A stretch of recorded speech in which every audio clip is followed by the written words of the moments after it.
Hi, Wyoming Traveler here, and I am at the site of the Wagon Box fight here in Wyoming near Fort Phil Kearny. Now, the Wagon Box fight was an engagement between the United States soldiers and an extremely large band of Cheyenne and Sioux warriors. Not a whole lot at the site because this was an Indian battle, and so there wasn't all these gun emplacements or anything that you see in many of the Civil War or Revolutionary War battles. But we will look over the site and talk about the battle and what happened. On December 21st, 1866, about 2,000 Arapaho, Cheyenne, and Sioux warriors, under the Sioux leader Red Cloud, wiped out a force of 81 soldiers near Fort Phil Kearny. Angry that the forts had been built across their prime hunting land in the Powder River, the tribes had been in constant conflict with the army and travelers along the Bozeman Trail. After a long winter pause, the warriors were ready to try again. Their object would be one of the two northern forts on the Bozeman Trail, Fort Phil Kearny again, or possibly Fort C.F. Smith, 90 miles north. There was disagreement over which one. Unable to agree, the chiefs decided to split their force. The result was a pair of notable battles: the Hayfield fight near Fort C.F. Smith on August 1st, 1867, and the Wagon Box fight close to Fort Phil Kearny on August 2nd. The chiefs believed that a repeat of what had happened at the Battle of 100 in the Hand, as they call the Fetterman Fight, would finally drive the soldiers out of the Powder River country. They were confident of success. What happened at these two engagements, and what can be seen today at the battlefield, is the subject of this video. I will describe the battles and walk through the sites. As with most of the battle sites between Indians and the U.S. Army or settlers, there is not much to see. If it were not for a marker or a monument, the passerby would have no idea of what had happened at these sites. The Wagon Box fight is the most developed area, so I will begin with it, even though the Hayfield fight occurred first.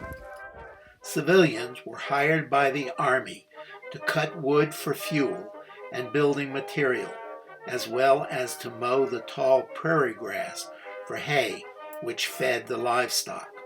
While civilians were armed, a detachment of soldiers always accompanied them for additional protection. On July 31st, Captain James Powell led a company of 51 infantrymen from Fort Phil Kearny to the woods about 4 miles west of the fort. His force would guard the woodcutters. Earlier, the civilian contractors had constructed a corral to protect the mules from Indian raids. The corral was fashioned from the placement of 14 wagon boxes. The boxes were the wagon bodies removed from their chassis and placed on the ground in an oval shape. Captain Powell, on the morning of August the 2nd, detailed his men into 3 detachments. He sent 13 men to guard the woodcutters, another 14 to escort the wood train to and from the fort. He and 26 men remained at the camp near the corral. 2 teamsters who were hunting joined the camp because they had seen numerous Indian signs. The attack came when about 200 warriors attempted to capture the mule herd, and another 500 warriors attacked the woodcutter camp, which was about a mile west of the corral. 7 men were killed in the attack, but the others were able to hide in the woods and later escaped to the fort. 2 men made it to the corral. 800 warriors made a charge towards the corral. The strategy was to ride down the troopers before they could reload and engage them in hand-to-hand combat. The warriors, however, encountered heavy fire from the corral and were forced to withdraw. Fortunately for the soldiers, they had been issued new breech-loading rifles, which could fire 15 to 20 shots per minute. Previously, they had been armed with muzzle-loading rifles, which could fire only 3 rounds per minute. The Indians were armed mostly with bows and arrows and war clubs. A few had firearms, which they probably had obtained from the Fetterman Fight the previous December. However, their munitions was limited. The soldiers, on the other hand, had over 7,000 rounds. The warriors regrouped and made 3 more attacks on the fort. The fighting lasted for 6 hours. A relief force of 103 men and a mountain howitzer arrived from the fort. Upon nearing the besieged troopers, the relief force unlimbered the howitzer and began to shell the attacking warriors. The Indians then withdrew.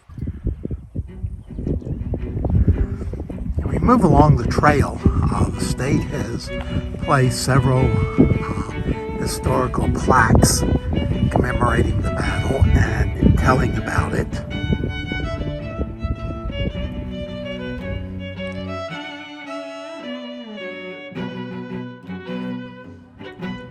This monument was erected in 1936 to commemorate the battle.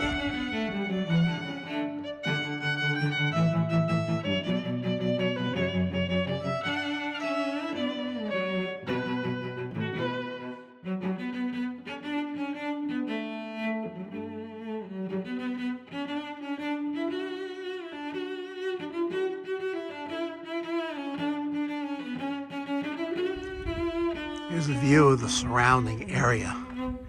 As you can see, the Bighorn Mountains and the Piney Creek, where the fort was located, is a beautiful area of the country.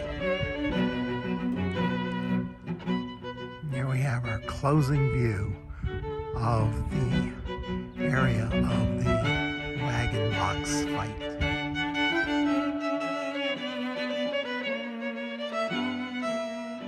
The day before the Wagon Box Fight, on August the 1st, 1867, a band of between 500 to 800 Arapaho and Cheyenne warriors attacked a group of hay cutters and their soldier escorts near Fort C.F. Smith, 90 miles north of Fort Phil Kearny.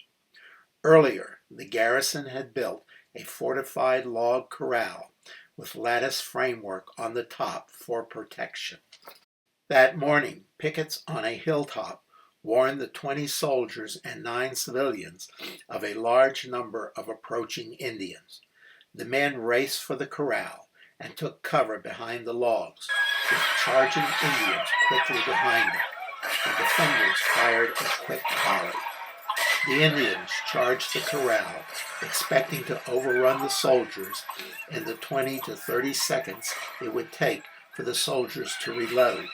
The Indians fell back in surprise when the soldiers fired a quick second volley from their new breech-loading rifles. Like the troops at Fort Phil Kearny, the soldiers at Fort C.F. Smith had recently been issued the new breech-loading rifles. During the first action, the officer in charge was shot, and shortly afterwards, the sergeant was severely wounded. A civilian, D.A. Coveland, then took over direction of the defense. After regrouping, the Indians made a second attack from both the south and the east. They were again repulsed. The warriors tried a different tactic. They set fire to the grass and the lattice works using flaming arrows. This tactic failed when the wind direction changed and put the fires out. The rest of the morning, the fighting consisted of sniping between the two forces. Around noon, the Indians withdrew, and the soldiers took the opportunity to fill water barrels and strengthen the fortifications. In the early afternoon, the Indians resumed the attack, but had limited ammunition, and the arrows had no effect on the soldiers behind the log barriers. The Indians focused on shooting the mules. A detail guarding a wood train saw the fight from a distant hill and reported the engagement to the fort commander. For some reason, the commander delayed in sending a relief force to the corral. In late afternoon, he sent a force of 20 soldiers to investigate the report. They were attacked and returned to the fort. By early evening, the commander then sent a company with a howitzer to relieve the besieged troops. The company reached the corral by sundown. The Indians by then had given up the fight and departed. The soldiers and the civilians then returned to the fort. There is little to see at the site of the Haymarket fight. The site is located on private land, but may be visited. There is a historical marker outside the entrance of a campground. The Hayfield and the Wagon box fight were the last engagements of the Red Cloud's War. Raids continued, however, against travelers, soldiers, and the telegraph and railroad construction crews.